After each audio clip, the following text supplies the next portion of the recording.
கவிதைகள் தலைப்பிற்குள் அடங்குவது இல்லை. ஒரு சிலவற்றை தவிர நல்ல கவிதைக்கு தலைப்பும் தேவையில்லை. கவிதையை உணர்த்த வேண்டியவற்றை உணர்த்திவிடும் என்றாலும் சிவரங்களில் உரைகிறது காலம், கருவறை வாசனை, அவலம் குணங்கள், கசகத்த நகரம், நல்ல பரவியத்தை, முகையும் மனம் என சில தலைப்புகள் கோபுரத்தின் மீது வைக்கப்பட்டிருக்கும் அழகு பொம்மைகளுக்கு அழகுக்கு அழகு சேர்ப்பது போல கனிமொழியின் கவிதை வடிவம் யதார்த்தமான எளிமையான வெளிப்பாட்டு திறத்தில் கூற வேண்டியதை கூறிவிடும் பாங்கில் அமைந்திருப்பதை மறுக்க இயலாது. பொருண்மை தளத்தில் பெண்மொழியாக சமூக மொழியாக செயல்படும் கனிமொழியின் கவிதை மொழி வடிவ தளத்தில் யதார்த்த மொழியாக உரையாடல் மொழியாக அமைகின்றது. சொற்களின் தேர்ந்தெடுப்பும் சொற்களில் இணைவுமே கவிதையை அதன் தரத்தில் நிறுத்திவிடும் அளவுகோள்கள் கனிமொழியின் கவிதை வடிவத்தில் துல்லியமாகவே செயல்பட்டு மொழியின் சிகரம் கவிதை என்பதை நிலைநாட்டி விடுகின்றன. நன்றி.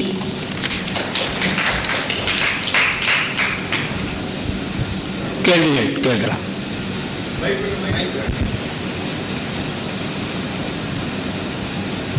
கருவறை கவிதைகள் ரெண்டு பேருமே பேசினாங்க. எனக்கு ஒரே ஒரு கேள்வி, தாயின் மடியில அவங்க படுத்து தூங்கும் போதோ அல்லது இருக்கும் போதோ கருவறை வாசனையை உணர்ந்தேன் என்று சொல்லுகிற கவிதையை சொல்றாரு. அப்போ அந்த பெண் மக்கள் மகளிர் மட்டும் உணர்கிறார்களா, அந்த ஆண் மக்கள் அந்த உணர்வது இல்லையா?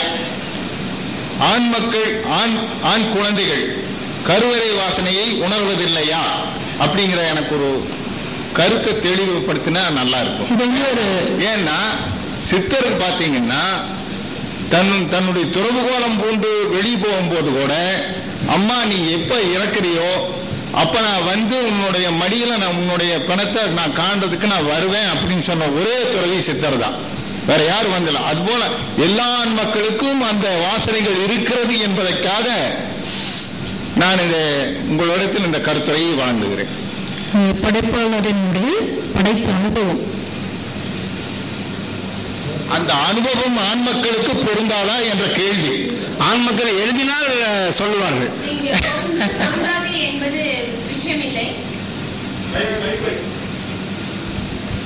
கனிமொழி அவர்கள் தன்னுடைய படைப்பில் அதை வெளிப்படுத்தி இருக்கிறார், அவ்வளவுதான். இல்ல, இது ஒரு பெண் படைப்பாளர் அப்படிங்கிற நிலையில் அவருடைய அந்த படைப்புணர்வு அந்த கவிதைகளிலே வெளிப்பட்டு நிற்கின்றது. இது உங்களுக்கும் எடுத்துக்கொள்ளலாம் அப்படிங்கிறது விதிவிலக்கானது. என்னுடைய கேள்வி கண்டிப்பாக சொன்னீங்க, தற்கால புதுக்கவிதையில கனிமொழி தான் சொல்லியிருக்காங்கன்னு அவங்க கட்டுரை சொல்றாங்க.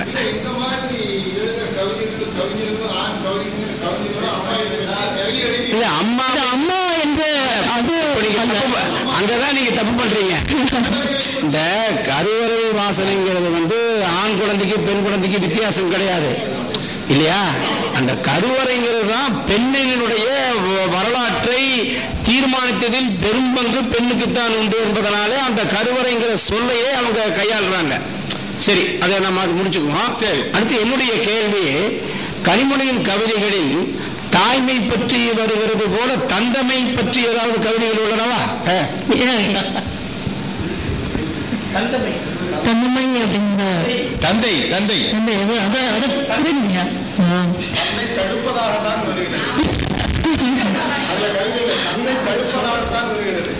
இல்ல எழுதியிருக்காங்க, கனிமொழி எழுதியிருக்காங்க, தந்தையை பற்றி எழுதியிருக்காங்க.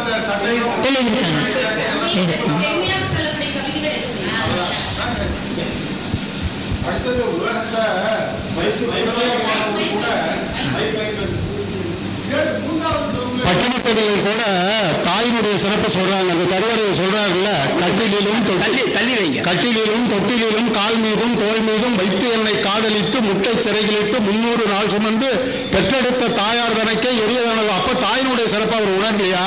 அந்த வாசத்தை அவர் அறியலையா? அந்த தோல் மேல கிடைக்கலையா? மடியில கிடைக்கலையா? அவரும் தான் உணர்ந்தாரு. இது பெண் மட்டும் உணரல, ஆண்கள் அதை விட உணர்ந்தவர்கள் இருக்கிறார்கள் என்பது என்னுடைய தாழ்மையான கருத்து. ஆண்கள் உணரவில்லை என்று இங்கு சொல்லவில்லை. ஒரு தனிப்பட்ட படைப்பாளருடைய படைப்பு அனுபவம் அப்படிங்கிறது மிக முக்கியமானது. அது ஆண் பெண் அப்படிங்கிற வேறுபாடு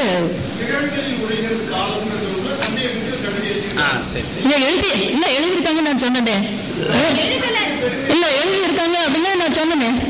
என்னுடைய கேள்வி, இப்ப 2 பேராசிரியர்களுமே கனிமொழியின் கவிதைகளை பேசினார்கள். படித்தார்கள், கட்டுரை வாசித்தார்கள். ஆனால் எந்த இடத்திலும் இவர்கள் முரண்பட்டதாக குறிப்பிடப்படவில்லை. ஏனென்று சொன்னால் இவர்களுக்கு எந்த கவிதையெல்லாம் சிறப்பாக தோன்றியதோ அதை எடுத்து கட்டுரை வடித்திருக்கிறார்கள். ஆனால் கனிமொழியின் கவிதைகளில் நீங்கள் முரண்பட்ட இடங்கள் இருக்கிறதா? ஒரு கவிஞர் ஏன் சொன்னால் நீங்கள் படிக்கப்பட்ட கவிதை வந்து ஆய்வு கட்டுரை கேள்வியோடு நிறுத்திங்க. ஏன்னா அதுக்கு மேல அவங்க சொல்லட்டும், அவங்களுக்கு இடம் கொடுங்க. நீங்கள் ஏதாவது முரண்பட்டு இருக்கிறீர்களா? கனிமொழியின் படைப்புகளில் நீங்கள் முரண்பட்ட இடங்கள் ஏதாவது உண்டா? பெண்ணியை நோக்கிலோ, சமூக நோக்கிலோ, திறனாய்வு நோக்கிலோ, கலை நோக்கிலோ இந்த அவையடக்கும் கருதையை சொல்ல முடியாது. சரி, ஒரு ஆய்வாளர் என்பவர் சொல்லிட்டாங்க, முடிச்சு முடியாதுன்னு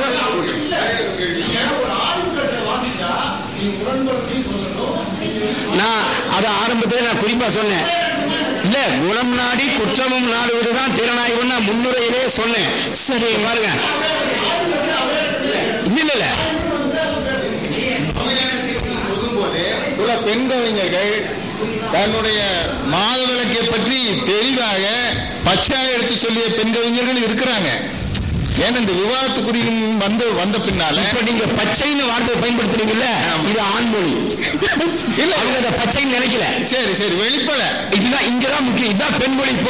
அதை அவங்க எழுத உடல் உறுப்புகளை பற்றி எழுதிய அளவிலேயே அது பச்சையா எழுதுறாங்க, ஆபாசமா எழுதுறாங்க, நம்ம வர்ணிக்கிறோம் பாருங்க. இது ஆண்மொழி, ஆண் சார்ந்த விமர்சனம். அந்த ஆண் சார்ந்த மொழி பெண்களே எழுதியிருக்கிறாங்கிறது என்னுடைய கருத்து. அந்த பெண் கவிஞர்கள் எழுதி இருக்கிறார்கள். இல்ல இல்ல சரி, இன்னொரு கேள்விங்க. சிவன் கோயிலுக்கு மாதவிலக்கு இருக்கின்ற பெண்கள் செல்வதில்லை, நம்ம மரபு, தமிழ் மரபு. ஆனால் தற்காலத்தில் எல்லா படித்த பெண்களும் வேலைக்கு செல்கின்ற பெண்களும் இன்றும் அந்த நிலை உள்ளதா? அதை அவர்கள் மேலோட்டமா சொன்னா கூட போதும்.